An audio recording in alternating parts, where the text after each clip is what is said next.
خلينا نشوف شنو اخبار هذا الميت اللي صار له 40 يوم بالقبر ويطلع صوت من القبر مالته. خلونا نشاهد المقطع.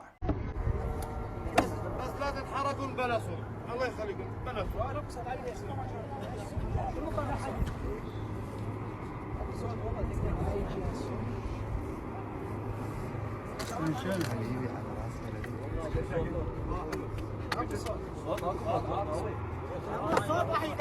والله محمد والله محمد صوتي يطلع من هنا والله محمد.